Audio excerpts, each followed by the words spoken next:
Welcome to Something for the Turbo, the new weekly podcast brought to you by Unfound, the global platform for the travel-loving cyclist. Welcome to another episode of Something for the Turbo. We hope you're having a good week and all is well. If you are enjoying the show and haven't yet subscribed, please make sure you subscribe to the podcast, leave a review if you can, and pass the pod. Tell all your cycling friends as well. And if you aren't part of the global cycling community on the hub yet, please make sure you download the Unfound app. It's available on the App Store or Google Play, and join the global community. We look forward to seeing you on there. Now, today I've gone a little bit Joe Rogan on you. It's definitely a long episode, but my word, when you have an esteemed guest like Brian Smith joining you, trust me, there is a lot to talk about. We discuss Brian's professional cycling career, becoming British champion twice, racing the Giro in a murky EPO era. We also discuss his career in team management, managing some of the largest teams in the world and the biggest names in cycling. And of course, commentating and broadcasting and becoming one of the most distinguished voices in commentary with Eurosport. It's a fantastic discussion. We discuss all this and plus lots more. I really enjoyed it. Hi, Brian. Thank you very much for joining us. How are you getting on?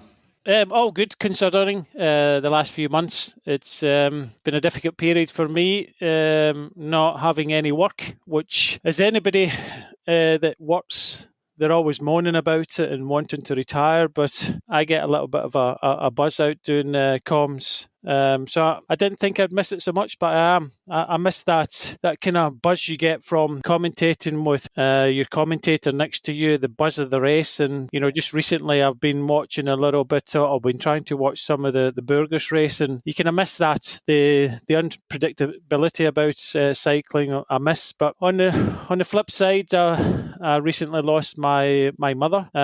She had terminal cancer, diagnosed at the end of last year, so I knew it was coming. But you're never ready for it. So it's been an up and down period. But I'm doing what I'm trying to keep. There's a saying that goes through my head. Keep on making your mum proud. Someone said that to me, and I'm going to continue to do that.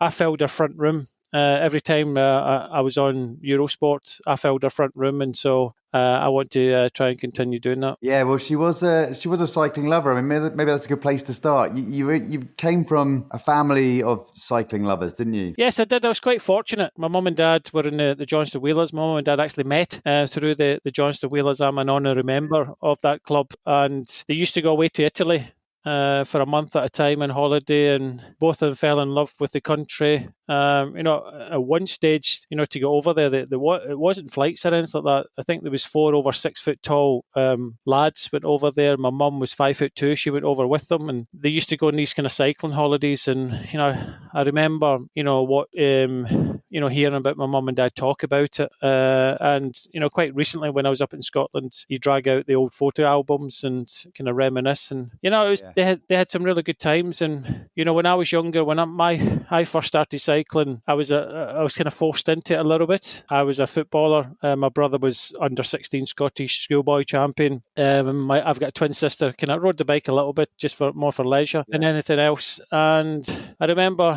one Christmas asking for a pair of football boots. I got excited when I saw the box, open up the box, and it was a pair of cycling shoes. And I say this when I do talks and after dinner speaking and things like that I don't know if anybody in the room has ever played football with cycling shoes. It doesn't really kind of work. So I thought to honour my dad, I decided that I'd give cycling a go. And I can remember racing around Glasgow Green, and it was too hard. I stopped, and my brother was there with his friends, and we say in Glasgow, slagged me off, gave me a ribbing, told me I was rubbish and things like that. And I just thought to myself, I'll show you. And I don't know if that's my nature throughout my life, that anybody that puts me down, I always want to show them what I can do. And I would. That was the start of the determination, right? And the underdog, I suppose. But so, out of all the family, you were the one that didn't instantly fall in love with cycling, I suppose. No, I didn't fall in love with it at all. It was kind of forced a bit on me, and I had to prove something. I've got 2 young lads as well now. Both of them have gone through the kind of go ride. I live kind of Bromley area, southeast London, kind of North Kent, and they've gone through the process. They can both ride the bike. My eldest is, I would say, gifted. You can always tell when you go out in a group, or even at 5 years old, when he gets out the saddle, you can always tell someone's at one with the bike. And I could see that he had style. I'm not going to say talent, because it kind of came naturally for him. He never really kind of trained too hard, and then we'd go down to the cycle park or out to Herne Hill, and he would race with some of the young riders of his age. And, he wasn't always winning, but he always gave his best. But now my youngest is into football. My eldest is into rugby. He plays for Becca Hamians down here, which is quite a respected rugby club. He plays last year under 12s, and he got Players Player of the Year.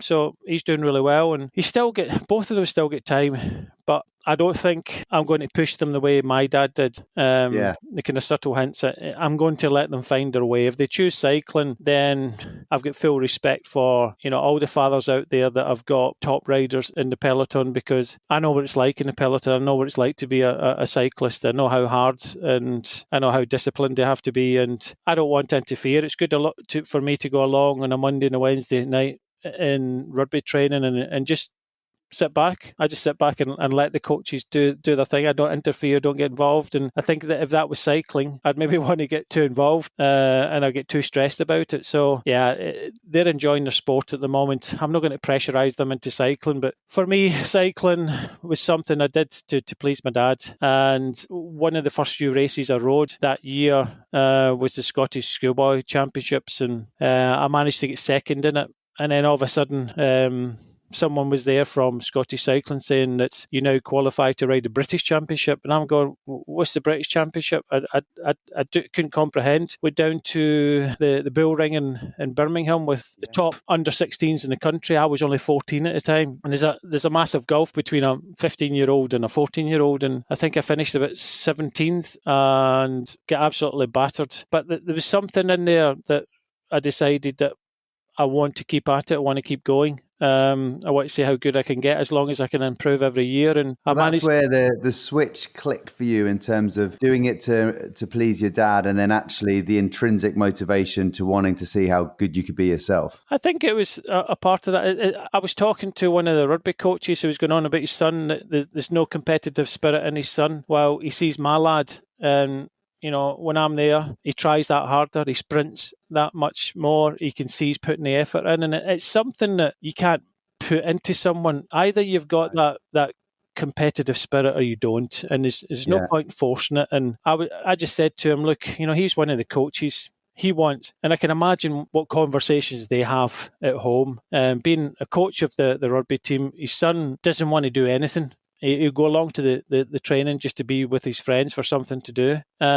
And he's not progressing. And I can imagine his dad trying to kind of push him like my dad did. And he either wants to do it or not. And there comes a time where he might want to do it. Something might click. He might get some motivation from somewhere. But at the moment, you cannot force someone. It has to come within. Yeah. And I don't think my dad pushed me. I think it was more my brother and his friends kind of gave me a hard time, told me that I was rubbish. And so it's more, I'll show you, big brother. Yeah, something like that. And I think it's something it's went throughout my life, that if you read anything in social media or anything making comment or commentary, you're rubbish and all that, it just I'll show you what I can do. I can remember even in commentary I was told that by ITV if I didn't, because I wanted to try and work in the Tour de France, because I hadn't done the Tour de France, I couldn't work in the Tour de France, and I've proven them wrong. So I think throughout my career, from cycling to commentary and even to team management, I've always proven that you can do things. You don't always need to have that top experience, and you can still do things at the top of the sport. Well, I think you're being overly modest in terms of you don't need to have that top experience. I mean, you've had 3 distinguished careers at the top level in 3 different areas, obviously as a racer, in team management, and now one of the most recognised voices in the sport. Start with the racing side. I mean, tell us about your racing career. I mean, you raced the Giro, Giro, twice British national champion, Olympian. That doesn't seem too modest to me. No, I had a decent career, but 9 years in total. Turned professional when I was in 1991 in the UK. But turning the clock back a little bit, I was thrown into the deep end. I went to the Junior Worlds. That's under 18, and I was second in the British Championships to Dave Rayner, and that gave me a kind of taste of what cycling was about.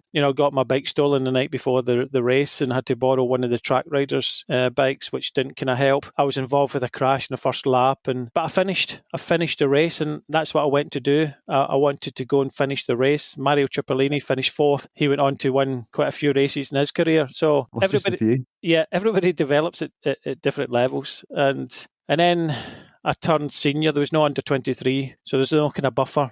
Thrown into the deep end, and the Scottish cycling team manager never selected me for the Girvan 3-day in any of the Scottish teams. There was two. I never got selected. I think he thought I wasn't good enough, although some of the lads said that in training that I'd showed the potential and I should have been in one of the teams. So again, it's one of these things where I went there to show them what I could do, and I finished. There was only one of the Scottish team members finished in front of me. I think I finished 10th overall, and then after that I went on a kind of winning spree in Scotland, winning some of the kind of classic races like Glasgow Dunoon, and the following day even I won the East of Scotland Road Race Championships. I won a race down in Harrogate, beating Dave Rayner, who'd beat me at junior nationals, and I think I won about 12 races in a row and got selected for the Commonwealth Games, and that was an experience in itself. I can remember going to the Manx International, and the New Zealanders and a lot of them were kind of prepping for the big day in Edinburgh, and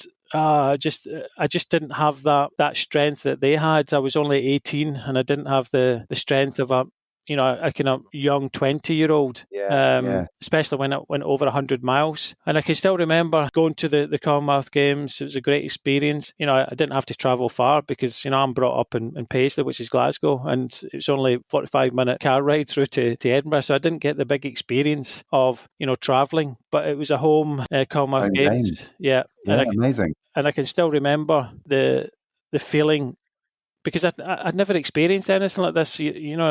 First big games, I'd done a lot of kind of top races, but when you walk into the stadium, the last team and the host team, and at Meadowbank Stadium, I can't remember how many there, but seeing everybody just going absolutely mental, seeing all the Scottish flags, and it just made us all proud. We're there in our kilts, and that kind of made it for me. And then we got to the road race, which couldn't have been the worst design course that I've ever ridden. It was up and down a dual carriageway, a bypass. And it was like crosswind up, crosswind down, a couple of drags. Yeah. But the thing is, there was no hiding place. It was a really kind of brutal day. Started at 8 o'clock in the morning, and I can remember it was just kind of savage the whole way. Paul Curran won it, and he deserved to. He was one of the best riders I ever raced against at amateur level. And I got in the breakaway, but I just went pop in the last kind of lap and finished just outside. I think about 13th or something like that. Unlucky for some. And that was my kind of christening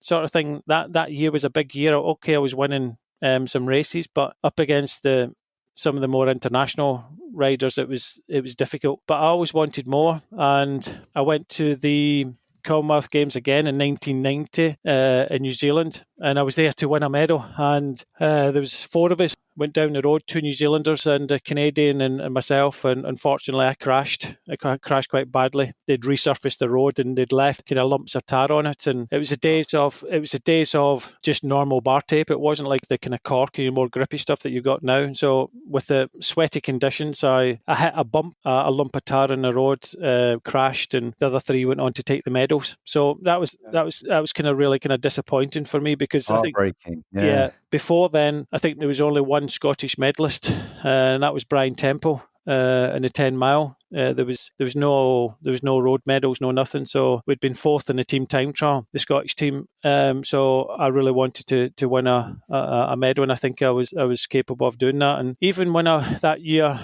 I was told that by the British selectors that if I won a certain race, which was up in the north called the Vaux Grand Prix, I'd go to the World Championships. So I won the race with my mum there, supporting me, and I never got selected. So why do you think that was, Brian? I don't know. I really don't know. I was doing enough to get selected even for the World Championships. And I can remember when at the Commonwealth Games when I was speaking to Eddie Alexander, and I told him I'm going to turn pro, and he said to me, why are you going to turn pro when you've got the Olympics coming up in Barcelona in '92? And I said, I've got no chance of getting selected. For some reason, they've not selected me for the amateur worlds, because it was different. It was the amateur worlds and the elite or the professional worlds. Now you've got under 23 and elite. So I just wasn't in the eye of the selectors. I don't know. I went to, in 88 and 89, I went to ACBB, which is a kind of apprenticeship team in Paris, where the likes of Robert Miller, Robert Miller, Stephen Roach, Sean Yates, Phil Anderson, a lot of top riders went there, and they learned, that was their apprenticeship. They learned, and Peugeot were one of the sponsors, and a lot of them turned professional for Peugeot. But when I went there, there was no big sponsor, and it was very difficult to pass pro. I think in that year there was only 2 or 3 riders that passed pro in France, because it was a bit in the doldrums when it came to trying to get in some of the French teams. I think that 2 of the riders actually went to Stephen's team, Carrera, and only lasted pro for I think 1 year, and that was it for them. So it was difficult time. So I saw Dave Rayner turn for Buckler, and I was kind of beating him. So I thought, right, I'll come back, do something in the domestic scene and go pro there. And that's what I did. I came back, rode for Great Britain in a few races. I won a stage of the Loire-Richer, beating the French champion, and won a good few races. Went into the milk race, got a little bit of a stomach bug early on, and I thought to myself, well, it's going to be very hard to win a stage. So what I'll try and do is try and impress the Banana Falcon team, who were kind of dominant in the race at the time. So I impressed them enough that and I got to know Shane Sutton, and afterwards they allowed me to guest with them in 1990 at the end of the year, impressed them again. And I even had a conversation with Keith Lambert, who was the team manager at the time, only about 3 or 4 weeks ago, and we're just reminiscing about a few things. And even he said to me, when he signed me, there was a lot of questions thrown out there by some of the other professional managers and riders, why are they signing me? And he just said, what are those questions? That's confusing, given what you then went on to do. What were the questions at the time? Was it just the fact that not many people were coming down from Scotland and racing, or what was the? Maybe they didn't think I was good enough, and he never told me at the time. But Shane had recognised something, Keith had recognised something, and he just said that to me that when he signed me as a professional rider to one of the best, I would say arguably the best team at the time in the domestic scene, he got a few questions. Why were they signing me when there's possible other riders out there? But he just turned round and said he did. He recognised the talent, and that's what I've learned from. I've learned from Keith Lambert. I've learned from Shane in the past, and it's not all about, when you're building a team, it's not all about picking the riders that are winning the races all the time. And although I won quite a few races, there was some good riders still out there, but and there was a few of them knocking at the door of the Team Banana, but I got the nod. And at the end of the day, Keith said to me that I proved everybody wrong, because in my first year I won the national pro title, and it also, I had to have the form, because I never got selected for the milk race, which was ironic. I'd ridden the milk race for one of the GB teams for the last few years, but because there was only 6 riders allowed in the team, and I was the 8th rider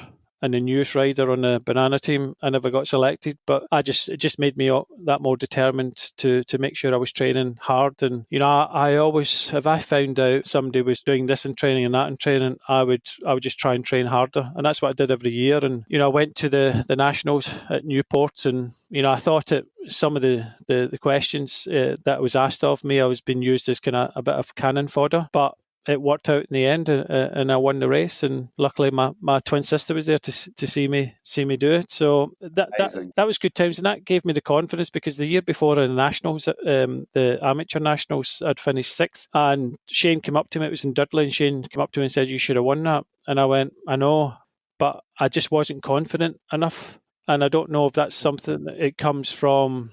I don't know why I wasn't confident, because after I gained that confidence, I couldn't believe that I wasn't confident. And maybe in my work in television now, I analyse a lot, and I think maybe back then I was analysing too much. Overthinking things. Yeah. Instead of just brute strength and ignorance. And, there's a few riders out there I would say, just don't think about it, just go and do it. One of them it was a rider called... very confident, whereas I think you're probably more on the shyer side. Is that? Am I right to say that? I'm quite quiet. Although when I say that to people are a wee bit kind of surprised by it. I just, I don't mind my own company. I'm not, although I work in TV and I can do the studio stuff and I do commentary stuff and I can stand up in front of people and motivate them and talk to them. Away from that, I'm just quite kind of, I'm not, I would say in a group of people, I'm not the kind of dominant male. I'll just sit back and relax and enjoy. I'm a people watcher. But yeah, there's races that I've won and lost.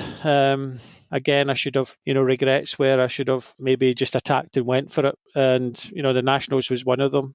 Should have won that race and I didn't. And that gave me a little bit of confidence. Nobody had really kind of said to me, you could have won that. You should have won that. This is what you should do. And I think both Keith and Shane helped me enough that year to give me that confidence, which then, I went on in my career. The next year in the Nationals, I was second to Sean Yates and then second again to Malcolm Elliott. I got it back in 94, which was a big year for me. And I just had that fixation for the national jersey that it kind of stood out because my ambition, even at that stage, was to turn pro. And although you were pro at the domestic scene, I wanted to go to Europe. And the way to get to Europe was to be noticed, and having a national jersey on your back and the points that went with it helped a little bit. And yeah, it was, I think every year I was just striving to get better and better and better. And luckily I was able to do that. But I was quite lucky that I got on the team with Keith and Shane, and they really kind of helped me with confidence. And there's a lot of stuff that I learned in these years that it helped me when I'm building teams and trying to motivate riders even now. Yeah, it's funny. I can imagine on a lot of your attributes from a personal level that help you as a team manager, and we'll come on to your team management bit in a bit, in terms of being a people watcher and sort of understanding what makes people work. They must be really useful in a management role, but in a very alpha elite male environment in the 90s coming through, that must have been quite hard for you when everyone else was very brash, and that must have been what made you a very good manager. Must have been quite difficult as a racer. Well, I think the difficulties I've got to now, I was speaking to Kenny Pride, an author and cycling journalist, a few weeks ago as well. I think he's looking at writing a book on the 1994 Giro d'Italia, and he was talking to me about a lot of different things, what my memories were, and he's got some evidence apparently that shows high hematocrit levels with a lot of certain riders. And although I was competing and doing well at domestic level, when I went to Europe, and even in some of the races at the start of the year when I was there, even because I was riding for Motorola, and 18 riders, and all of them were good riders. Lance was world champion. A lot was expected of this team, and I was going to races and helping Lance, tried to help him in Amstel Gold, and he only got, I think, a top 10 performance there. And I think the pressure was on there. But I think looking at the Giro d'Italia and looking at that era in the 90s, there was a lot of abuse apparently of EPO, because I thought that I was developing and I could compete, and I'd won the first race of the year in Europe for Motorola. I'd went to the Giro d'Italia, and I was thinking trying to get up there on a stage, try and possibly win a stage. But when I got there, it was just a case of survival and hanging on. And one of the jobs that I was taking on to Motorola to do was to look after Andy Hampston. And Andy was a previous winner in Giro that year in 94. He got 10th.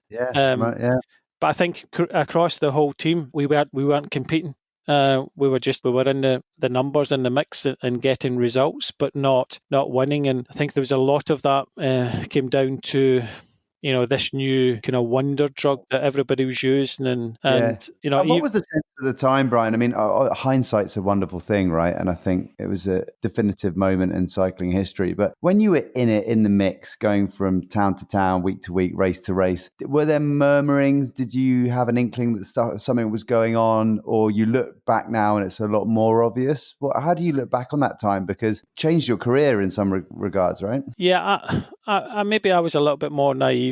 But I can remember when I crashed in the Tour of Britain in Ambleside. We were all racing, and I was there to try and win the Tour of Britain. I was national champion, and I crashed and I landed in a wall, and a big piece of kind of slate went into a vein in my arm, and I lost quite a lot of blood. They had to put a tourniquet on to get me to the finish. And after that, I went to Italy, and I was getting kind of looked after by the team doctor in Como. And my blood count was low and I had to, try and recover and get it up. And I went to see him, and there was a father and a son came out before I went in to see him. And, Max just said to me, "Do you know what that is?" And I went, "Not got a clue." He says, "That's EPO." It says a junior team that the father came in, his son rode for a junior team, was given this product to use. No. That's how widely used it was. And I'd never, Motorola team in '94, there was none of that. I never saw any of it. They weren't taking anything at all. It's included. Pardon? So this was pre-Lance doping? This was '94. Yep, '94. Yeah. I saw nothing. Absolutely nothing. And there was nobody getting anything at all. And I think it's like people think that Glasgow's a really rough town and everybody fights and things like that, and there's high crime and people getting killed, and I never saw anything and I say to people, if you want a fight in Glasgow, you'll get it 100%, right? If you're looking for it, you'll get it. Look for it, yeah. But if you're not looking for it, you don't see anything. You think you see a beautiful city, and that's what I see. And if you want drugs in the peloton, you can get it, because you open your eyes, you talk to the right people, and you'll be able to get it. I went there and I'd promised my father that, because there was kind of rumours before that people would take this and people would take that. So I'd said to my dad, and I promised him that I wouldn't take anything. And then in the 90s, we were hearing about some Dutch riders passing away in their sleep and things like that, and it was scary. And I didn't want to do anything. Lance, towards the end of the year when I was in Italy, he was living in Como. So when I was over getting looked after by the doctor, he was riding his World's jersey on. I was British Champions jersey. We were riding round Lake Como, and he just turned round and just conversation and said, "What do you think, Brian? What should we do? Should we, if you can't beat them, join them?" And I said, "No, not for me." I says, "I promised my dad that I wouldn't get involved with any of this. I'm just going to try and persevere and train as hard as I can." And I got a bit of an eating disorder because I became bulimic at one point, because that's how strict I was in my training and my diet, that because it was difficult to compete with these riders that were on this kind of wonder drug at the time. You had to do it in training, and that's what that's heartbreaking, Brian. I mean, I think you mentioned earlier just how hard you trained, and clearly you were very disciplined, and you got the steely determination behind the eyes. But to work that hard to the point that you've made yourself unwell, and then realize that people were sort of taking shortcuts, do you ever get angry? I tend not to look back too much. It's nice when Bradley Wiggins says to you that, Brian, in a different era, you'd have ridden the Tour de France, you'd have ridden for a kind of Team Sky, you'd have had better results. The riders in the know recognise talent and recognise what we had to do. And it's the biggest thing for me is I've got two young sons, and they're going to learn about sports. They're going to grow up, and there's going to come a time where the question is, Dad, you used to be a professional bike rider. It says, did you take drugs? And I can turn around and look at them in the eye and say, no. And that's the bit that I'm thankful of. So longer term, yeah. And also, you kept your word to your father, which is... Yeah, well, that's a big. He was my rock, and that's one of my motivational factors. But there's sometimes I start to think, well, if I had been in a different team, if I had been working with, because you got to remember, we were hearing stories that there was people being given stuff and they didn't know about it.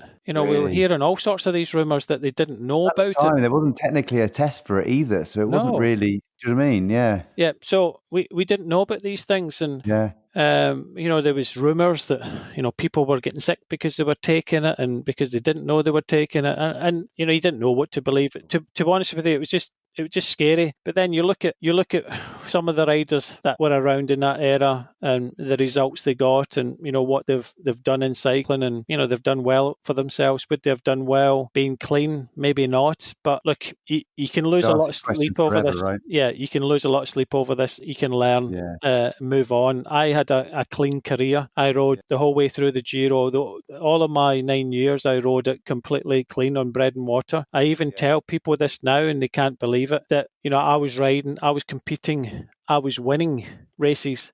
I was doing well in '94 when Bersine, the dirtiest year ever, right? Yeah, when Bersine won the Giro, and it's 22 stages, 21 days. No rest days.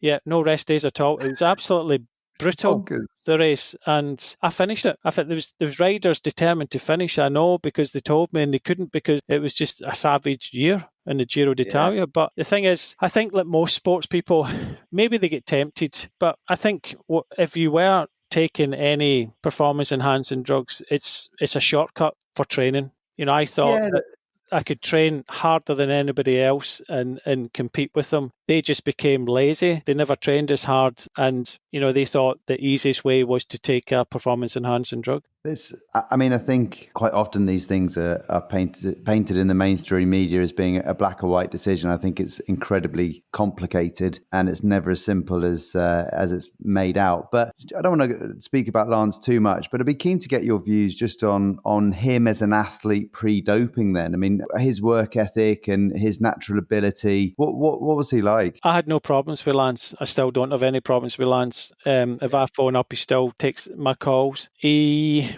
was definitely a different character. I would say when he was on the team with us, although he's world champion, he was a few years younger. And the Americans, it was like they were the kids of the team. Although he's a world champion, they were the kind of kids of the team. I was a wee bit maturer. And then I had Phil Anderson and Sean Yates, kind of my senior. But at the table, with their baseball caps on, they were different. They were different from the other European riders, and they were kind of bold, brash, and I think just being American, although it's a huge country. But there's definitely when Lance came into a room, he'd command respect. At the dinner table, it was kind of centered around him. But I never competed against that because I was quite happy, just sit doing my job, getting on with what I had to do. I wasn't involved with that. Even training camps, we'd go and play a game of golf. We'd do things differently. We'd toss a baseball in the car park at one of the hotels and training camps and things like that. We would do different. That I would think, is this right? Should we be doing this? But that's what they did, and they were a wee bit different. So I had no problems with the Lance. I never get bullied. I felt a wee bit aggrieved maybe in Amstel Gold that year because I'd looked after him the most. He didn't get the result he wanted, and he never thanked me for it. But that's just him. He was world champion. He was seen he had a Dutch girlfriend. And as an athlete, I mean, was he a supreme athlete? Yes. Yeah, and he worked very hard. Yeah, he was a good athlete. I think his body makeup changed after he had the cancer.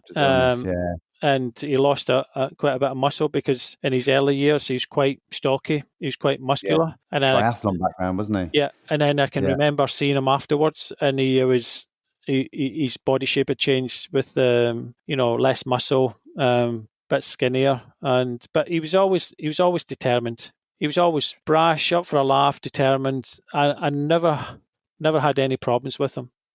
Yeah. Cool. And just one more question on him. I mean, in terms of his 7, should he have an asterisk next to his name rather than having them stripped from him? What are your views on that? Yeah, a lot of people say this. He was a kind of scapegoat. Yeah. And I can see that because you look back in history. You go, how far do you go back? Exactly. That's what I mean. It's just inconsistent, right? Yeah. So Lance is the line in the sand. That's it. It's the line in the sand, and what was Jan Ullrich doing? His fierce competitor. What was the other riders doing? What were the other teams doing? I don't believe it for once. If you're competitive in that period of time in the Tour de France, it's not on bread and water. So. Yeah, Lance is the line in the sand, and I think there should be the asterisks, as you said. This is where we try to clean up the sport, and even now, you hear people EPO still creeps in. People are still trying to cheat, and I just think even during lockdown, I think a couple of it's just idiotic. Yeah. But that's the pressures. You start to demand the big money, and you have to deliver. So it's a cutthroat business. A lot of pressure on a lot of the teams in that now, and I'm glad that performance, right, with such short-term contracts, proving yourself. It's everyone knows that cycling from a financial perspective is in a difficult time. You can. That's why I said earlier, it's rarely as black and white as mainstream media make it out to be. You can understand the pressures in some regard. Yeah, well, it's pleasing to me that although I was in a very kind of tough era in the 90s, and then I kind of fell out of love with cycling a little bit when I retired. I came back into it. But even in my team management days with MTN-Qhubeka, we won a stage in 2015 with Steve Cummings at the... My favourite stage. Yeah. on Mandela Day, and we won it in 2015. I know 100% that all the teams I've worked with are completely clean. Because I would never, and I think it's testament that none of the riders that I've worked with in any teams have tested positive. So, even from the teams that I've worked with Endura Racing, when I merged NetApp and Endura together, that became Bora. From Cervelo Test Team before that to, MTN-Qhubeka to Dimension Data, there's not been any rider that I've been involved with. Because, and it's nice when you go to the tour and they're competitive and, winning a stage and getting close in other stages that you think, well, maybe cycling is cleaner now, because I know what it's like to go there highly trained and be hanging on and not being competitive. And then yet again, 20 years later, after I've been to a Grand Tour, we're competitive as clean. So that's my testament, because people say to me, is cycling clean now? I can categorically say I think it is a lot cleaner. There is maybe a small minority out there, but it is clean, because in my era, being a clean athlete was very difficult to compete. Absolutely. Yeah, I remember I had Chris McNamara on the podcast. I'm sure you've come across Chris. And yes, he was telling me in his prime, he was going over to Belgium to race Comestas and just getting killed. And I think last year he podiumed in his early 40s. So that was his example. But yeah, it's interesting. So just going back to 94, because I was thinking earlier, a lot of people listening to this will know you as a broadcaster, so probably won't know about your sort of as much about your racing background and then your management background as well. So you had the conversation with Lance on Lake Como, and that, do you think that had something to do with your time at Motorola, or potentially coming to an end, or how did things move on from there? Well, it was only kind of 1 year contract, and I think it maybe didn't help, but I think also what didn't help was it became the kind of Lance's team. Did it? Yeah. Lance wanted changes. Although I'd been on a different program, I'd been there to support Andy Hampsten, which I did. Yeah. Andy left that year, did he, at the end of 94? Yeah, didn't he went to Benesto. Yes, I remember. I remember keeping in contact with him and saying to him, I've helped you all year. We've had a good relationship. Can you help me even with Benesto? But he was struggling to find a decent enough contract just for himself. Really? And I think I'd helped Lance enough, but maybe, I don't know what the deciding factor was, but maybe that conversation around Lake Como, that didn't help. I don't know. Yeah. The thing is, I never kind of really look back at that. I think there's another good few years left in me to race at that level. Okay, maybe I wouldn't have won much, but what I did for a team, and I think it was recognised that I was a good team support rider.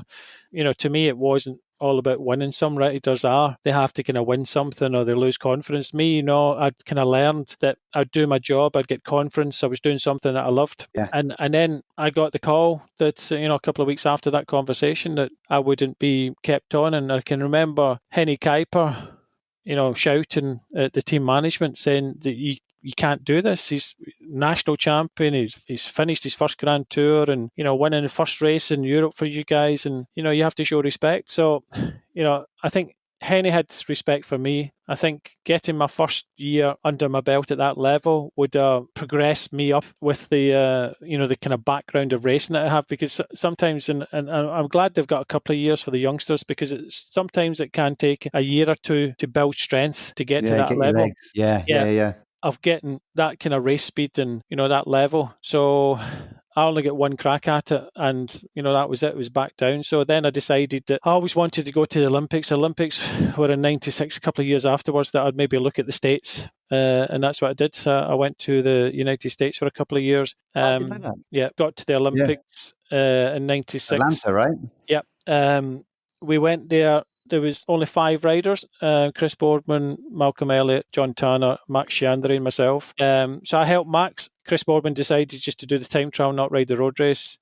So that kind of limited the number. So I helped Max and punctured in the race. There's only 2 service cars, and I just punctured at the wrong time when the race was split into pieces. And I went from the front group to the back group and was already about 3 minutes down when I got the change. So I was a wee bit kind of disappointed that time, but by that time I'd done quite a lot of work for Max, and he got third, and which is a good result for the GB team. And then he asked me if I wanted to go to the World Championships to support him as well, but he then decided not to do the World Championships, and I declined the invitation because it was at the end of the year. And the World Championships were, in my early days, I wanted to go to the World Championships, but as a pro, unless you can compete or have someone in the team that you can help, then it's, why would you go just to ride round? I'd already finished it. I rode it in 92, and I think I had about 3 domestic crits. Everything else that I did was in training, and I managed to finish 45th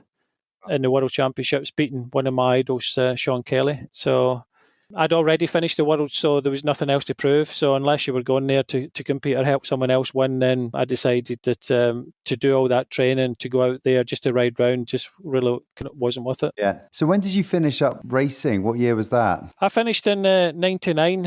I decided I lost my father in 96 in at the end of the year. And, looking back at that now, that kind of changed me. And I never became the same rider, although I was still competing and still kind of winning races and things. I wasn't really at the same level, and I decided to retire. And once I decided to retire, because what I wasn't doing is I wasn't going to ride for nothing or peanuts. And the British scene, there wasn't much left. There was no money. Trying to get a contract in some of the pro teams, and I know that when I was talking to TVM on the back of because Robert Miller had been there, a few riders that I knew were there, speaking to TVM, and the team management just said to me, why should they pay me when they can get 2 Dutch riders to ride for the jersey in their back?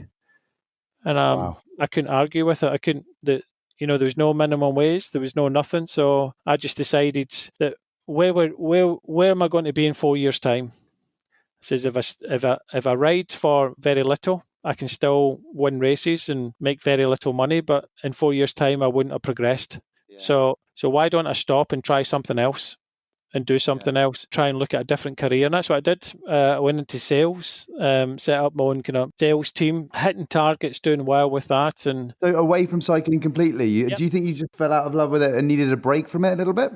I think I had to mourn my dad more than anything, and I was so engulfed with cycling at that time. I needed a complete break. I still kind of watched it from afar, but I set up in Scotland. As soon as you stop racing and competing, and you're forgotten about very, very quickly. And I just went out there into the kind of wilderness, set up in sales, and used that determination that I had in cycling, set up a sales job, just knocking on doors. I can remember doing it for the first time. I thought, I can't do this. And in fact, I got offered the job and I declined it. And then I went back 2 weeks later because I liked the person that kind of took me out and trained me, and I was doing nothing else. So I went out there and I tried it and didn't like it. Bit like cycling, but I knew it was a vehicle to get me to where I had to be. And within about 9 months, I'd become an assistant manager. Within 14 months, I became a manager and set up my own company, and had about 50 sales staff working for me. It was just determination. It was just growing. And then I get the first part of sickness that I normally I was quite healthy. I got ulcerative colitis, which kind of laid me low for a bit. And so I decided that I'd come down to London. I did a wee bit of work with Endura at the London Bike Show. Met up with some of the Eurosport commentators, and they said to me, "You'd be good at you'd be good at commentary." And I thought, "You're having a laugh." They said, "No, why don't you try it?" So I got that kind of thought into my head. So a lot of riders these days think when they retire, they're entitled to go into a commentary box. Well, you're not. You're judged now by going into it. Luckily, I got asked to do it, so I had a wee bit of learning to do. And I've been doing commentary for 14 years now, So there's a lot of people try it, and it's harder than they think. It's not just about sitting there and answering questions. That's an interview. So I managed to get the ear of Eurosport, and at the time there was an internet company called cycling.tv. So I did quite a lot of commentary work, started to enjoy it, and fell in love with cycling again. That's brilliant. I love that. And you took your work ethic and steely determination into being as good as you can be on the broadcasting side. And exactly, as I mentioned earlier, you're very well known for that, for around the world, really. Well, I work as hard in commentary as I do throughout my professional cycling career. I do my homework. I've not a lot of the stars like Sean Kelly. He was one of my. He was. And I say this to his face. He was one of my idols. Yeah. I look at Sean and think, how on earth could you be the best cyclist in the world? He's just a human being like me. What makes him different? So we've got a really good friendship now, and I've not done anywhere near what Sean has done. But Sean initially came into the Eurosport team because of what he'd done on the bike. Yeah. But Sean soon became a very good commentator. Yeah. So, he had that kind of learning curve. Other people have tried and never done that. So I was the same. There's a lot of things I learned from my kind of professional cycling career. A lot of things I learned from the kind of 3 years I was in sales. Yes. Standing up, talking, motivating, all this sort of stuff. And then I learned how to do things in the commentary box. But what I learned was because I didn't have the big palmares or the big results, I had to bring something to the table. And what I bring to the table is possibly rider recognition, because I do my homework.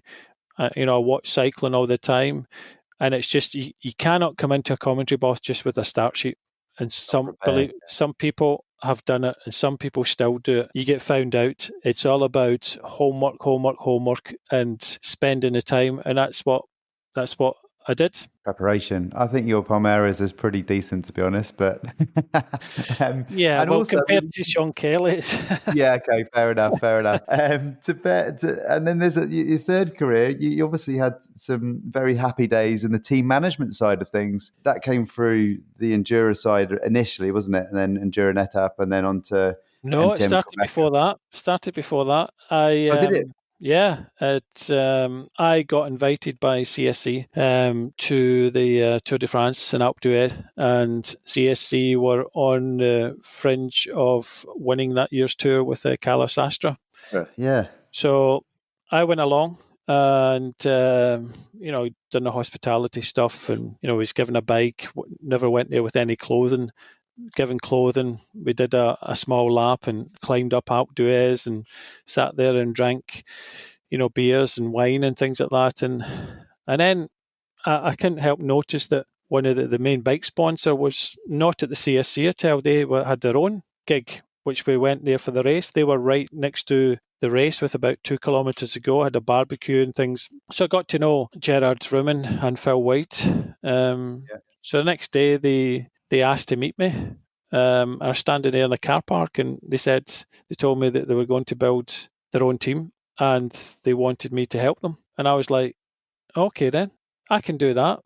I've never done it in my life before, but I thought that about sales. I think if I hadn't had done the sales job, I wouldn't be as confident in building a team. But I knew that if I could build a team in sales to go out there in Glasgow in the pissing rain, cold winter months to sell products, then I can build a cycling team.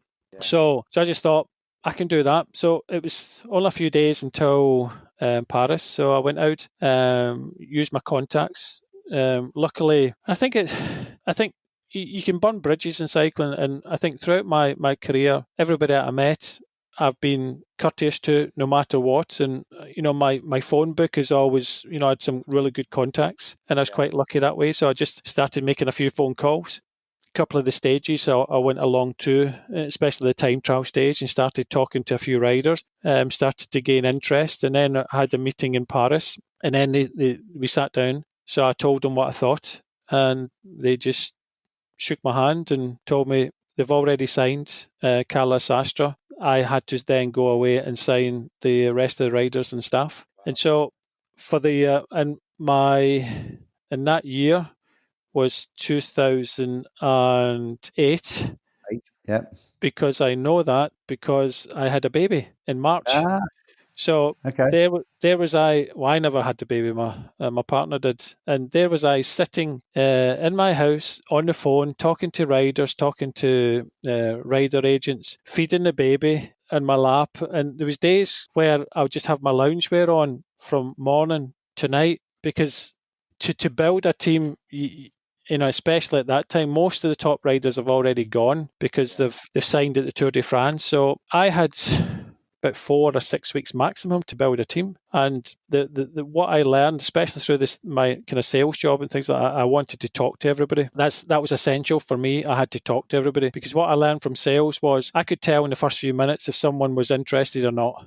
But some people would go and speak to that person, and they speak to 10 minutes for the person just to go, not interested. They're just being courteous. So it was about judging people and judging people quickly. So from what I learned in sales, and I tell everybody that retires from cycling, go away for a couple of years and learn. It's a big bad world out there. Go and learn something else and then come back. And luckily I had that opportunity that I could learn from my sales, working with what motivates salespeople, and they're just people in the end. And so I went out there and spoke to a lot of riders. I had kind of my hit list. I drew it up, spoke to riders' agents, and they were a wee bit not shocked, but they were like, well, why do you need to talk to the person? I said, well, it's not just a menu you give me. I want to talk to the person.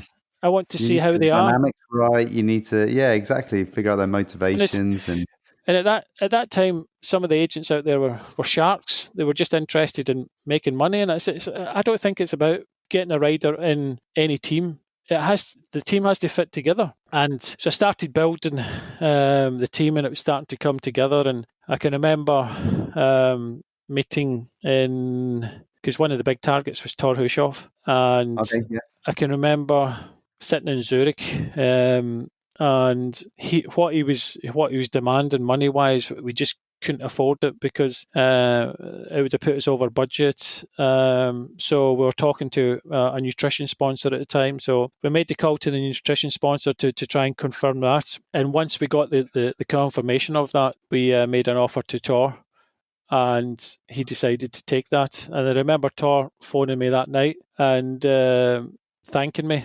for all the hard work and bringing them to the team and believing in them. And Thor Hushovd is still a good friend today. I would say that most of the people that I've signed are still good friends today, because I promised what I deliver. I built the team. I promised them, this and that, and I delivered on it. And I think it's not about being greedy. Every person I've worked with, even when it came to MTN-Qhubeka days, that because I don't like doing bonus systems. And it was the same with the sales. When you go out there, you're as a team. It's not an individual bonus. You're working as a team. Yeah. And why should the winners get the bonus? So, I don't mind giving a team a bonus, but I got that with Motorola, where we were told that all the prize money was split.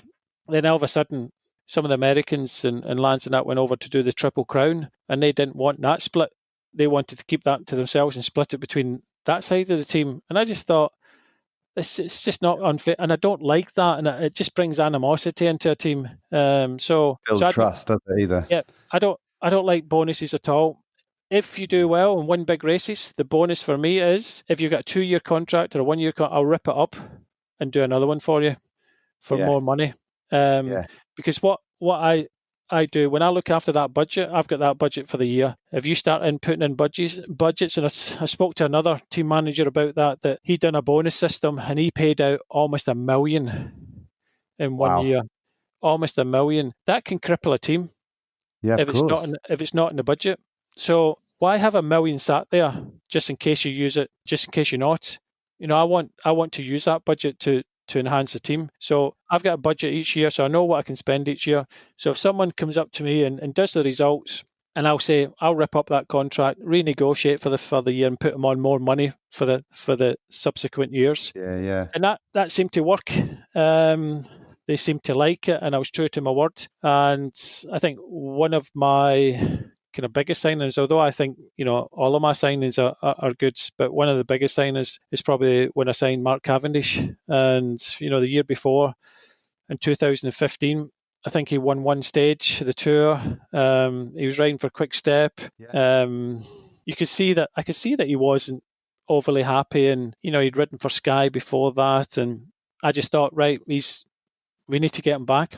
And, I worked with him at the start of the year in Australia. We took him out there, and, I can remember, I grew up, I spent about 10 years in Isle of Man, and Mark grew up there. And, I think the first pair of carbon wheels Mark Cavendish got was an old pair of wheels from me. Really? Yeah. So, I'd always kind of got on well with Mark, and, there was always that wee bit of kind of synergy there. So when I propositioned him about joining the team in Turkey in 2015, he was like a wee bit kind of startled. He said, "Are you serious?" And I said, "Well, one, we have to work a way of paying you, but why not? Why not?" So, and, he came back. He went back to the Tour. The goal was always to win the first stage, take his first yellow jersey, because he'd failed to do that in Harrogate when he crashed. So take the first stage and, win multiple stages. And again, it all comes down to belief. And that's something that I think what I've learned, if we take it right back to Shane and Keith Lambert, what they did for me gave me that belief, that confidence. That's what I use all the time. And because, I'll get people coming up to me in the NetApp days, the MTN days, saying, "There's nobody told us we could win this race." Really? And I'm like, what? Nobody could tell you could win. They just go out there and do your best. It's, we can win this, we can do this. And, I was always a believer, and, and it comes from the top. If your management believes in it, then you'll go out there and do it. That's half the battle. I learned a lot. I learned a lot coming from Scotland, where in my younger years, even coming down to England, where many of the journalists didn't travel to Scotland, so we never get race reports. So the cycling magazines were full of all the English races. So you read the magazines, read how good these English riders were. You came down from Scotland thinking that you're going to get beat up, and you actually beat them. So you can learn to have a certain amount of confidence that you can come from some of these smaller countries like Rwanda, Eritrea, and things like that, and compete with the best. Yeah. And that I would go out there and just support them. And I think one skill that I learned from team management is, okay, you've got a team of riders, but you cannot treat all of them the same, because they're all individuals. Yes. Some of them need a kick up the backside. Some of them need a hug, and you have to learn which is which. And so you build a relationship with these guys and support them every step of the way. Yeah, that's a real skill. It doesn't come naturally to a lot of people, and I'm sure it doesn't come naturally in an elite sporting environment as well. It doesn't come easy. The one thing, and I keep on going back to this sales stuff, I had a sales team, and to motivate the sales team, I would stand in front of them and motivate them. But sometimes they would have trouble at home or trouble here, and 50 sales, male and female sales group, you're having to treat them individually, sit down with them afterwards, encourage them, nurture them. And it's the same with cycling teams. You have to, everybody is the same. I like to see everybody dressed the same and treated the same and things like that. And everybody comes to the table, no mobile phones at the table, no baseball hats, and one common language. You have to speak English at the table, because if you cannot do that for an hour, there's no point. You cannot do it in a race, because the communication, when there's a lot of stress and in a race situation, you have to be able to communicate with each other. So that's 1 hour a day where you have to be on time, unless you get a massage, and respect everybody and come together and communicate with each other. And there's a lot of things that I learned from sales, teams and individuals and pushing them out there in all weathers. It's the same with cyclists, that you have to learn whether to kick them up the backside or put your arm around them. And tell them that what they can do and believe in them. And the other one thing that I would put into this mold is admit when you've made a mistake. And I don't have any problems, but putting my hands in the air and said, I was wrong. Yeah, again, builds trust, doesn't it? It's that transparency. It does. But I think a lot of it, I would sit down in the Tour in 2015. We went in there with a plan. The plan was to hold a leader's jersey, whether it was green jersey, yellow jersey, King of the Mountains jersey, white jersey. We went in there to hold a leader's jersey. Yeah. And we even went there. I commissioned, this was our first Tour de France, first African team. And I'm proud of that fact. I commissioned Met, our sponsor, to send us over some helmets. Green, yellow, polka dot, white. Yeah, love it. Not many teams would be considering that. But soon as the riders saw these helmets, what did they think? We can do it. Yeah. So yeah, brilliant. I'd done it for that reason. And so I'd go in there with a plan. Every day was meticulous. And even when we were lobbying ASO at the start of the year, ASO, biggest event organisers in cycling, initially they wanted 9 black African riders. And I said, no, that's not possible. I said, we're not going to the Tour as the Jamaican bobsleigh team. We're not a story, we're a team. We're going to compete. And the best way for the African riders to learn is from riders that have already done it. So they're sharing a room. So Daniel Tekle-Hamanot shares a room with Steve Cummings or Edvard Boasson-Hagen. And you put these guys together, because when you wake up and you're having breakfast with that rider and you're having dinner with the rider and you're racing with that rider and that rider's winning or doing well, you think to yourself, he's only human. He's only human. Yeah, exactly. Same as me. I can do exactly. But we're training. We've got the same trainer on the team. We're doing everything. We're doing everything together. He's brushing his teeth. It's all very normal, right? Yeah. Why can't he's not that elite? You don't have him. Oh, he's special. Put him in the single room and look after him, giving everything. They're just normal people, and so they learn off it. And I said that we've got goals. Would like to lead one of the competitions, and one of our biggest goals is we want to win a stage. And they looked at us as if we were aliens. Yeah. And he said, do you know there's French teams that come to this race that haven't won a stage in 10 years? Yeah. And I says, I'm not talking about French teams. I'm talking about this team, this first African team that will come. Our goal was to win a stage. And I was always a believer, because as you go as an invited team, you're always expected to get in the breakaways. So I would have a wee bit of fun, and I know the riders expected this. I would have a wee bit of fun in the morning to give away free pass. Who wants a free pass? And a free pass, and there was 9 in the team at that time. So the free pass was, you can do what you want in the race. You can sit in the bunch, do whatever. You don't have a job to do, and every stage I would determine who was doing bottles, and nobody was allowed not to. Gone are the days where you get this, some riders wouldn't do any bottle duties. So in particular stages, certain 2 riders were designated to do bottle duties. So I would have it all mapped out, where 2 riders do bottle duties, 2 or possibly 3 riders, that's their day to try and get in the break. I'd maybe give it 1 free pass or 2 free passes. So every day we had a plan. And I remember walking into one of the kind of long stages, flat stages, and I know how the riders think, because I've kind of been there, not at Tour de France, but I've been there. So I just said, look, no free passes today, no free passes, and their faces just they were looking at me, and I says, I'm giving you all a day off, and they looked at me, and they were all like confused, and I says, look, I don't want anybody getting in the breakaway today, anybody wasting energy. You can do what you want, just stay in the bunch, stay out of trouble, and just get through this day. And you should have seen all their faces. They were just smiling, because I know that in other teams, if you're an invited team, a smaller team, you have to get in the breakaway. Yeah. It's a must. And I just said, no, get a day off today. I'm going to save your energy for other days. And even when the days in the tour, because sometimes it's difficult to get in the break. I know that in I think it was I forget the name of the climb that finished on, but the goal was to get Louis Meintjes in the breakaway. Yeah.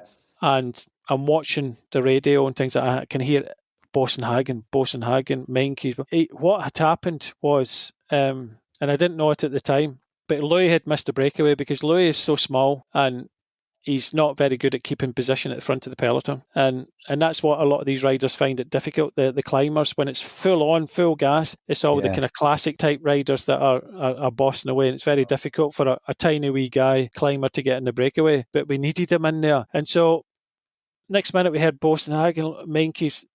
Louis had missed the breakaway.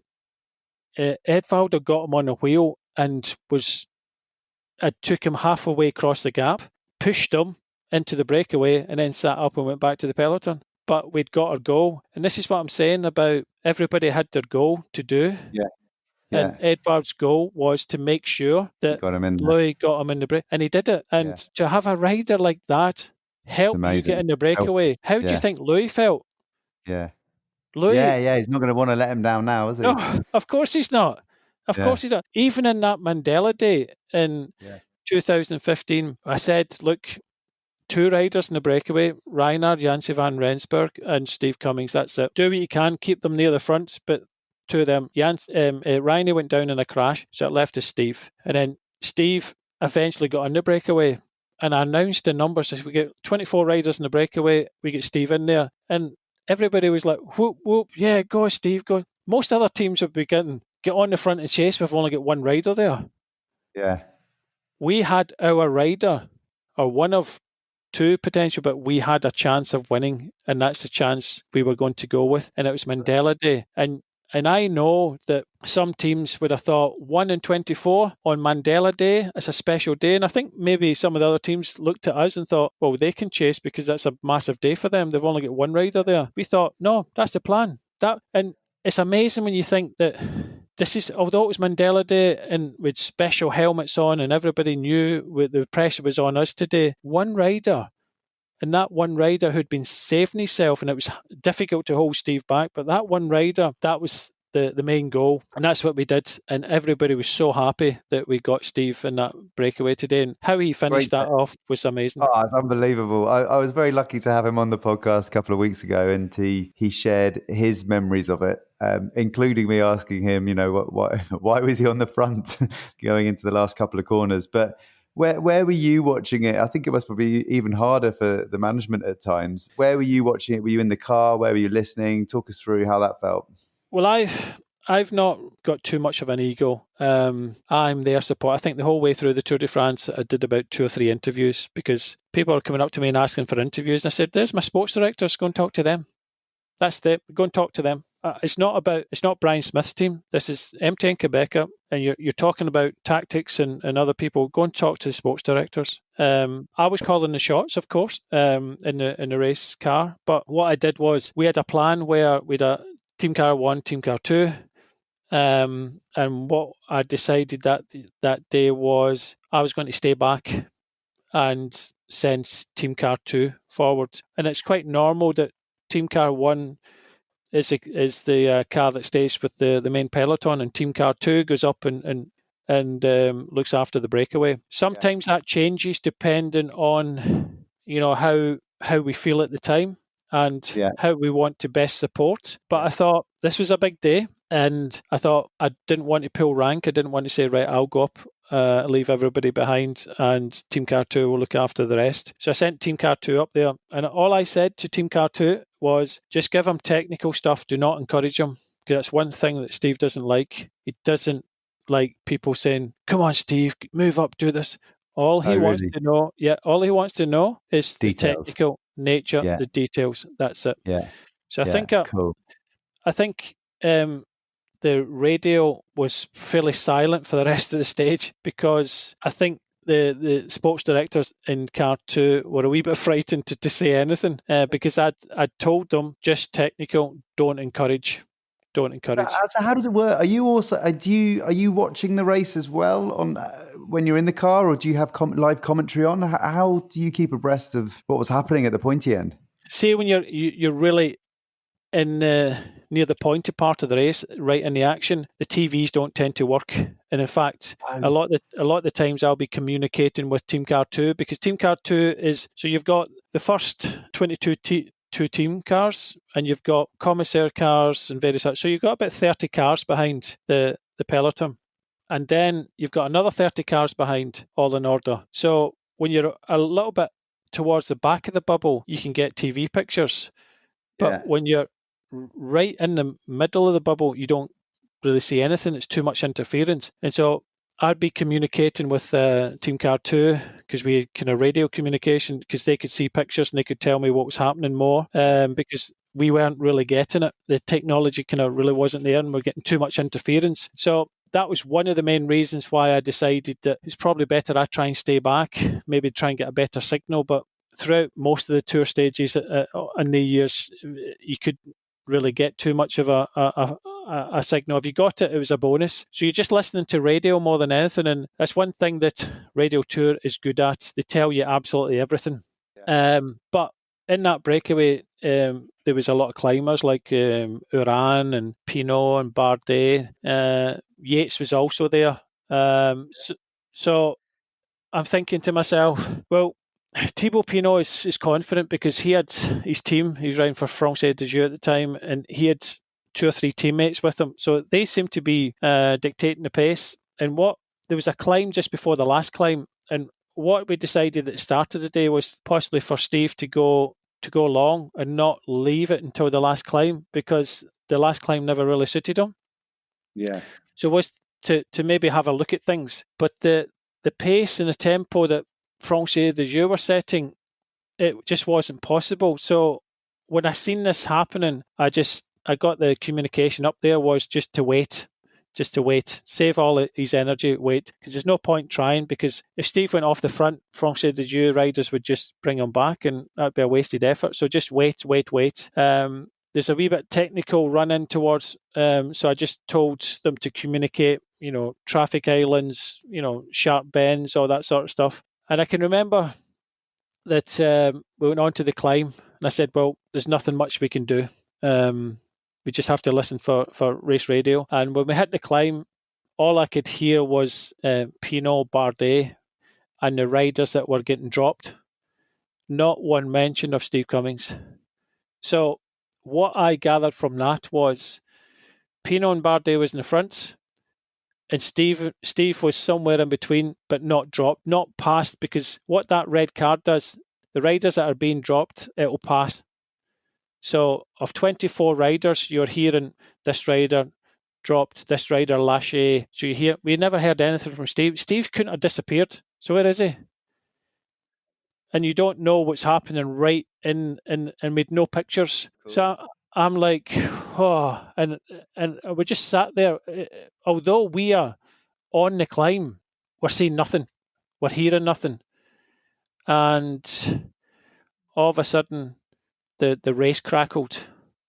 And a lot of times when I think about it, I just went through a wee emotion there. Every time I think about it, it's hard for me not to shed a tear, because it was so emotional. So we sat there having nothing, radio silence, just listening to Radio Tour, grabbing a hold of everything he's saying. Pinot, Bardet, Devon at the front, no mention of Steve. And we're just going up there, and we're right next to Serge Pauwels, because Serge Pauwels was the forgotten Belgium during that tour, and he finished 13th overall. So we're encouraging Serge to keep on going, keep trying hard, try and keep his good position in the overall. Yeah. And then we heard Steve Cummings. Cummings has 6 seconds, and I was like, woof. And I went on to the radio straight away, and I was just like, come on, Steve. And I'd already told the team car, do not encourage Steve, but the emotion just took over, and I was like, come on, Steve, you can get them before the top. And I was just like, all of a sudden, and I was trying to get pictures to see what was happening. all of a sudden the pictures came back as we got up towards the top of the climb. The pictures came back, and I just said to the car, stop, pull over, we've got pictures. And it was just as we saw Pinot and Bardet, they were looking at each other. Yeah. And then I saw Steve. We saw Steve in the background, and I went onto race radar. I just went, Steve, straight past, irrelevant if he heard me or not, because I know Steve had his own plan, and that was his plan. He just didn't want to mess around, because I could see in the television that Pinot and Bardet were rivals. They were looking at each other Silly buggers, yeah, and playing around. And I went, Steve, straight past. So he came up to and he passed him through about a kilometre to go. Yeah, and he took it from the front. And I know that Pinot is not good at going round corners. So I just said, Steve, full gas round this right-hander. There's a right-hander and a left-hander. I said, no messing around, just straight past, full gas the whole way. And when he came out that last left-hand corner, he had about 2 bike lengths. And I knew there's a long way to the finish. But those 2 bike lengths, in Steve in that aero top position, Steve's power at that point on a flat, slightly uphill, against 2 climbers, they're going to have to really battle to get by him, because he's so aero, he's so powerful. Yeah. And for those 2 small climbers to have that amount of power to come past, and I'm like going full gas all the way, Steve, all the way, full gas, the whole way up the finishing straight. And then I stopped with about maybe about 100 meters to go, and I was just watching.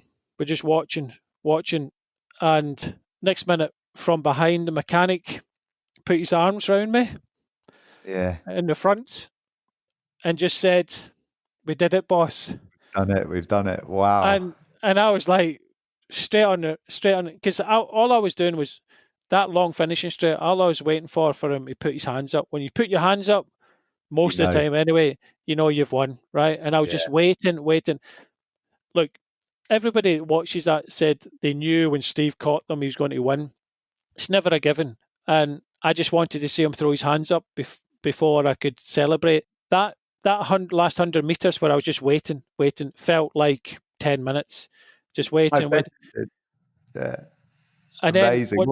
Then when the arms came round from the mechanic behind, it was just high fives, jumping straight onto the radio. We won. And then I never saw Steve. We get taken off the team cars, and I have to say, total respect for every team. Every sports director came up to us. Every sports director came up to us, shook our hand, congratulated us, everyone. It was, I think, everybody had realised what we'd just done. Yeah, it's. I said to Stephen, we had him on. It's just one of those stages that I know I'm a Brit and he's a Brit, but I think that doesn't. I think it sticks in everyone's memory because there was so much going on with the GC as well. It was just a hectic stage, and it was just such an exciting finish. Yeah, but even when we were sitting in the car trying to encourage Serge Pauwels, and he wanted to do it, stay up there in the overall. We were still looking at the team competition as well. Something, I don't know where that came from. There's something in my head, even on the Tourmalet stage, where I tried to push a couple of riders by giving them encouragement. I told them that it wasn't a competition we were looking at, but it was something that we just have at the back of our minds. And we moved right up to second place behind Movistar at one stage in the Tour, and then they marked us out of it the next day. We eventually slipped to 5th place in the team competition, but even that was we were so close to taking into Gap. We were so close. If it wasn't for Serge Pauwels puncturing on the breakaway towards the finish, I think we could have taken the team competition that day. We wouldn't have won it, but we'd have taken it that day. That would have been a great honour. But yeah, I never saw Steve. I was by the car. By the time he'd done his podium, all the UCI stuff, we then set up a car on the finishing line to take him once he'd come out. And Steve's a friend of mine. He is a good friend of mine. And as soon as I saw him, and he's probably one of my easiest signings I've ever done, because I think it was done within a few minutes. I just phoned him up, want to join the team. That was it. I'll send the contract over, done, dusted, agreed. So he was probably the easiest contract I've ever done. No hesitation. And yeah, saw him, congratulated him, got him in the car, and he was still, his head was spinning. It was just like he was in a daydream. Got on the phone to Nicky's wife, and things were slowly getting back to, we got an escort off the climb, things were slowly getting back to kind of normal. There was just me, one of the sports directors, and Steve in the car. And then we got back to the hotel, and out front of the hotel, everybody was there. All the journalists, everybody was there. There was team staff, and Steve turned around and he says, I need a pee. And, he knew if we'd stopped, everybody would want a piece of him. So I said, right, just drive past the hotel. So we drove past the hotel, and they were all looking at us. What are they doing? So we pulled up about 200 metres past the hotel so that he could just go in a bush. And they all came running towards us. And I came out the car and I'm going, no, he's having a natural. We'll be back. So he did his pee, got him back in the life of a tour stage winner. And then we came back to the hotel, and then he done his thing. And then that evening, everybody had dinner together. It was very important. It was the same when Daniel Tekla-Hermanot took the polka dot jersey. Yeah. It was important that all the team together. So I just said, look, for the second time this year's Tour de France, everybody has to be at dinner, because the mechanics are normally out working, and Swanee's are massaging legs. So everybody at dinner for the second time. And so that evening, I just said a few words to everybody, thanked everybody. It was a really special moment, and it wasn't one of the best hotels because we were a small team, but yeah, it was really, really good memories of that year. And I know that we're talking about Steve, but everybody contributed towards that. That was just a special day and a special tour. And even when I talk about these things, Steve and Serge Pauls and these guys, they all say that that was a very, very special tour for everybody in that team. Good memories. Would you do management again? I would. The thing about management, which I've learned a lot, and I think we've talked about it through sales and being a pro myself, and I know I've worked with events as well, with the Tour of Britain, and I've worked with other events, so I know my way around events. So I've got experience and I know how things work. And with my experience now, I'd like to work with a team. I really love where I am with Eurosport. Yeah. I love my role, the kind of coach, what I do in the studio with Orla and Brad and doing the comms and things like that. I love all that. So it's very right?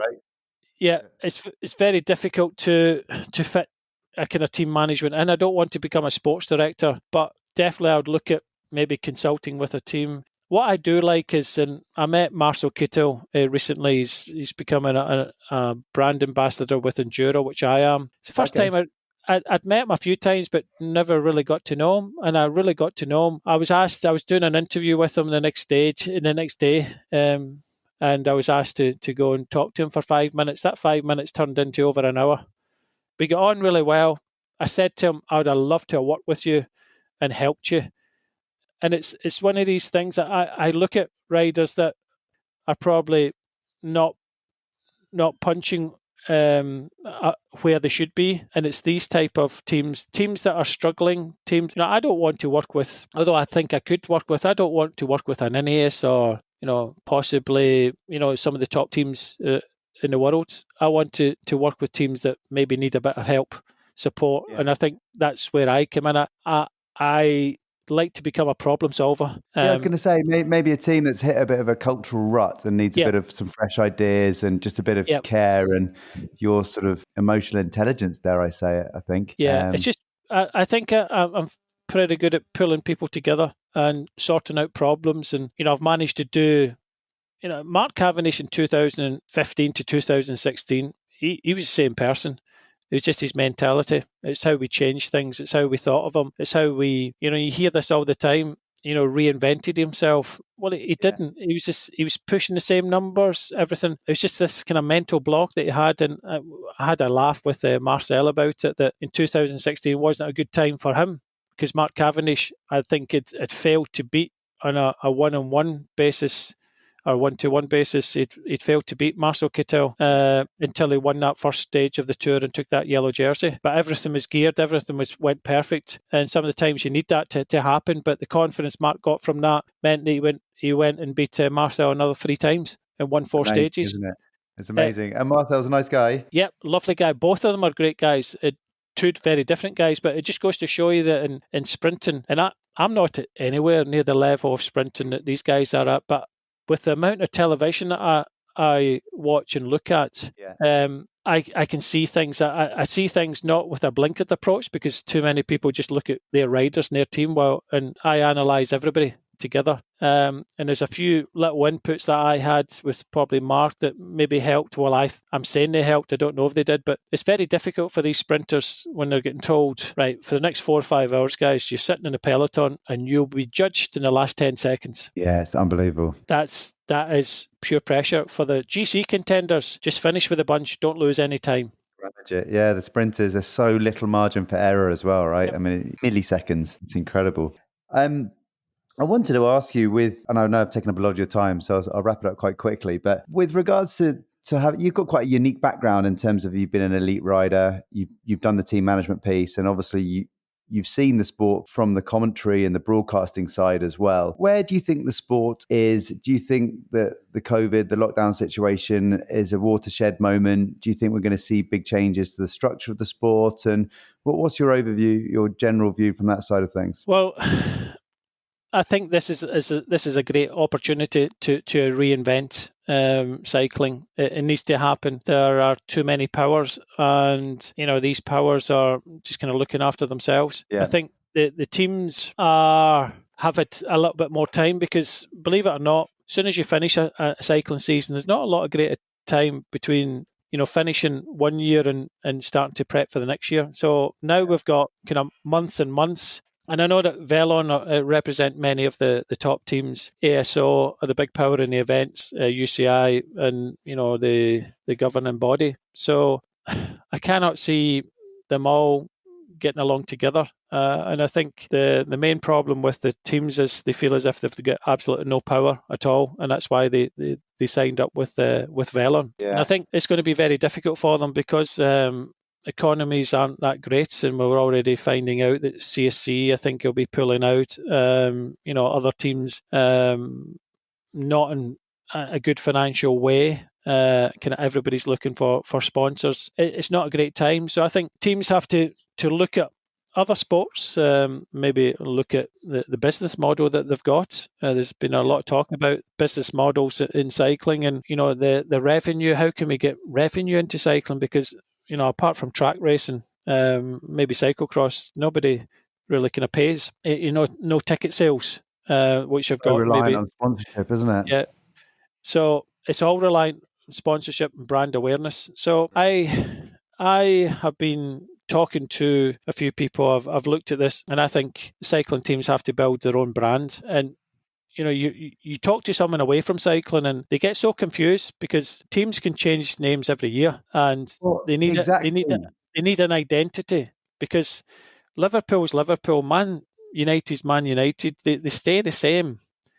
They just have different, sponsors on the front. So I know that's not feasible, because they want the brand awareness, they want the title and the name, but they have to create a brand, and if that brand becomes investable, or they use this brand to invest in things and create merchandise, because we know all the time about shirt sales of this person and that person, and they really have to buy into this and keep it consistent, and start to build their own kind of business, instead of just, this is what the sponsor's giving me, this is our budget for this year, we'll spend this, and then the next year we'll get another budget. They have to. We're trying to find more sponsors. I mean, even your story about Thor Hushovd, I mean, that's an incredible story, really. You had to nail down a sponsor before you could sign a rider. I mean, that's nonsensical for a lot of sports. Yeah, or because businesses, generally businesses. Yeah, because at that time with Cervelo Test Team, it's very difficult to have a leader in the classics and a leader in the tour. It's very difficult, and the budgets weren't that great. You got to talk about, this was Cervelo's R&D budget. It wasn't a huge, big budget, but what we did with that budget was phenomenal, and the riders that we got. But yeah, the teams to have some sort of power and to because I think jersey sales, and I don't think they sell a lot of shorts and jerseys, and with brands coming in, and everybody wanting either to use Asos, Endura, Rafa kit and things like that. They go through times where, it's cool to have trade jerseys, team jerseys, then it's not cool to have them, and, they change every year. So there needs to be some sort of consistency, in my view. the team is a brand. They build, they look at investments, they turn it into a business model, and a business model is investable. And they may get brands investing in them, because if they do build this brand, because you've got to remember that there's new brands in the last 10, 15, 20 years have come into cycling that have really built their reputation. In my day, I think I can remember in 1990, we were using the first Giant Cadexes. And Giant is a major player now.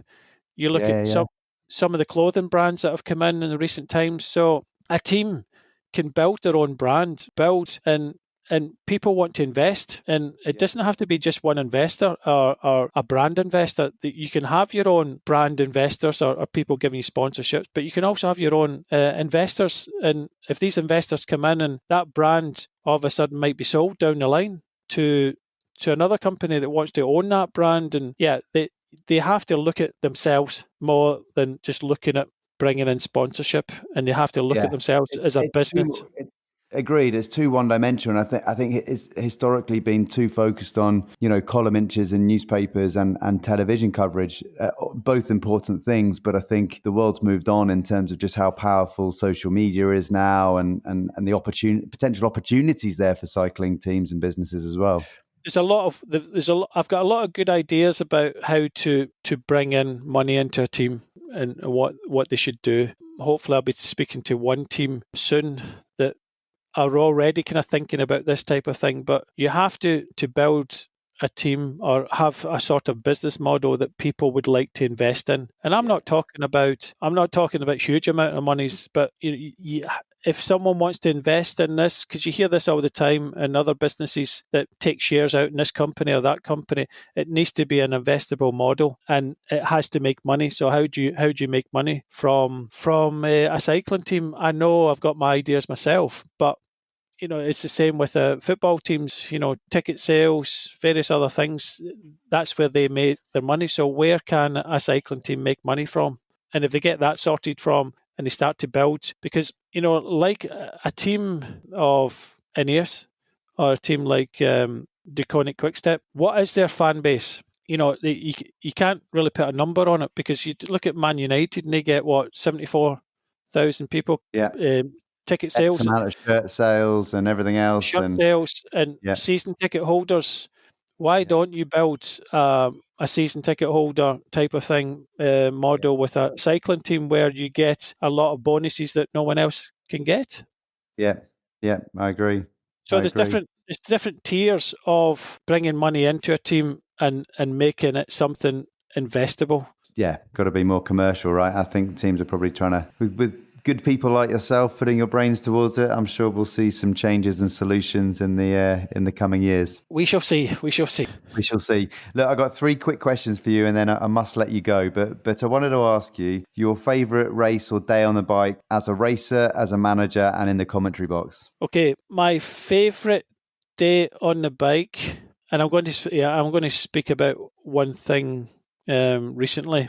Because of the passing of my mother, I went up to Scotland. In my front room, I commissioned a painting, and the painting is over the Firth of Clyde, and it shows Arran and the Ailsa Craig, and it's very, how do you say it, very moody picture, because that's what I remember it as. And recently, I went up, saw my mum in the hospice. She wasn't in a good way, and I said to my mum, I'm going to ride round the coast. The coast for me, when I was brought up with the Renfrew bunch, including Robert Miller, many top riders, was we'd ride round from Renfrew all the way down the coast till we get to kind of Kilwinning, Irvine, and then head back in towards kind of Glasgow area. It's about 80 miles. We used to add on bits, add on climbs, but we'd go round one way on the Saturday and then go the opposite way on the Sunday. So the coast to me was Saturday and Sunday. That was the rides we did through the winter, building up base. Finding weekends. Yeah. And I promised my mum I'll do it. And I've not done the coast run for many, many years. You're talking about maybe 15, maybe 20 years. I've not been round the coast. Yeah. So for me, I did it. It was memory lane. And I went round 80 miles. It's not particularly hilly. I managed to do it in about 19.4 miles an hour. I wasn't even looking at my average speed, which is a decent enough speed for 4 hours on a bike. But you know what?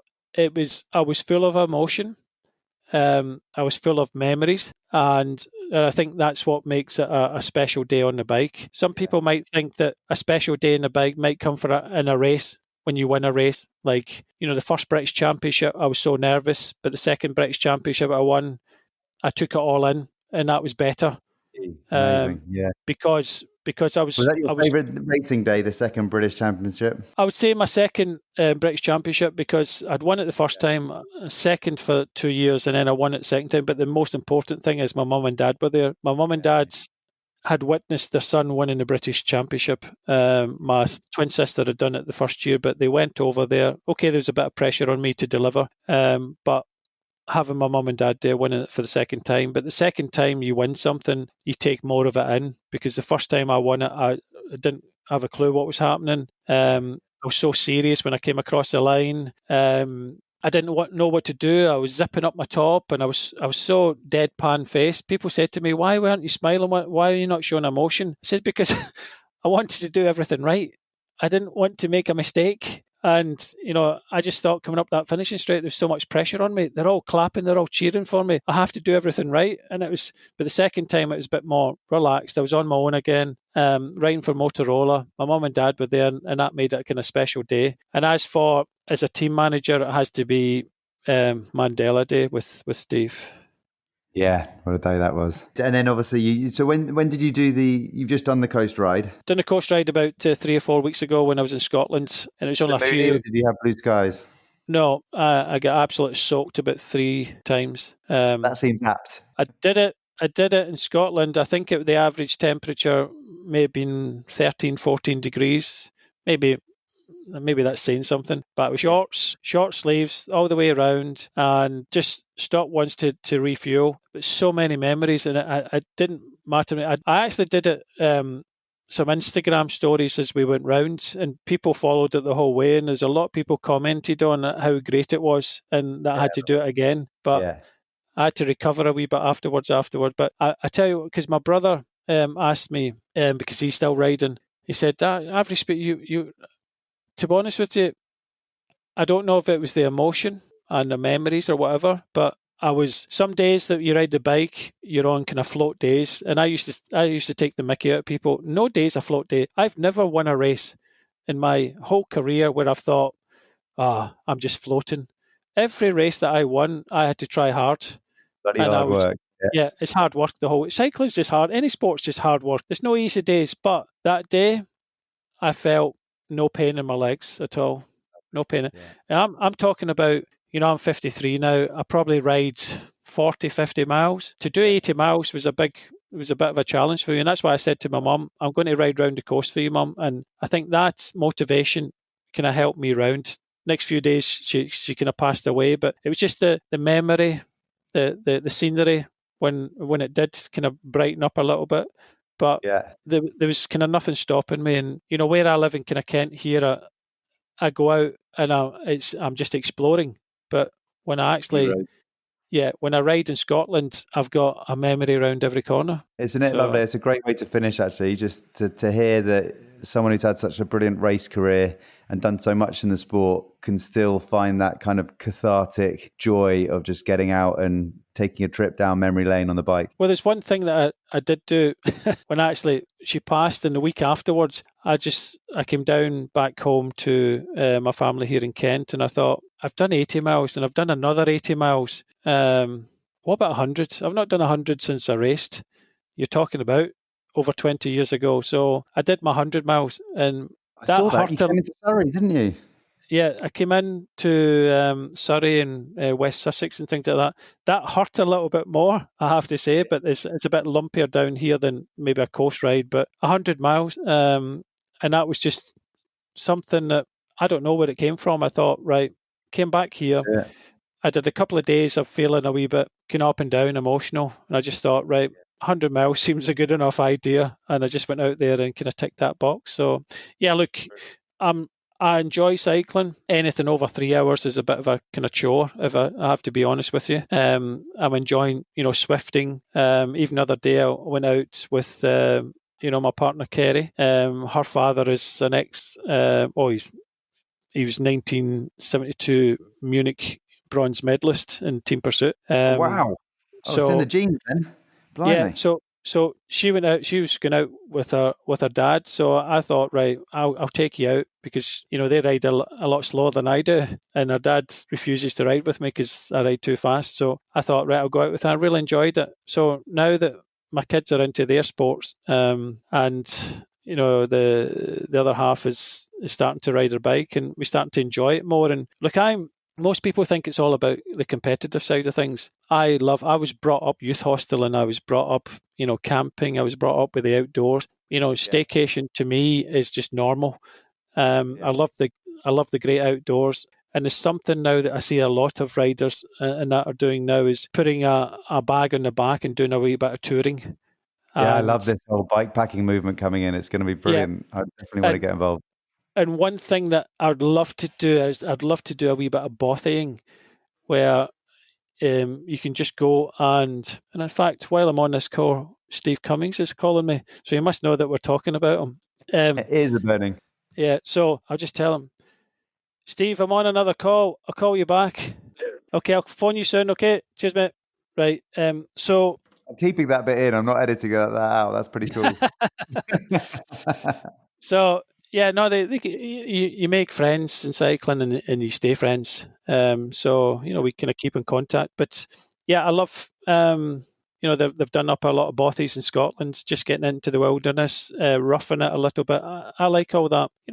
Every now and again, it's nice to stay in a really nice hotel and things like that. But, I've been brought up in outdoors and love it. Yeah, very good. Excellent. Look, I feel that I should let you get back to Steve. Okay, no, I'll give Steve a phone, but I've got to go on Swift now. I've got my old Renfrew bunch in about half an hour's time, so I need to warm up and do a ride with them. So, look, thank you so much for taking the time. It's been an absolute pleasure to speak to you. Stay in touch, won't you? No worries, I will do. Thank you. Cheers, Brian. Thanks a lot. Bye. Cheers. Bye. Thanks for listening. Please subscribe to the podcast. And more importantly, don't forget to download the Unfound app and join cyclists from around the world on the Hub.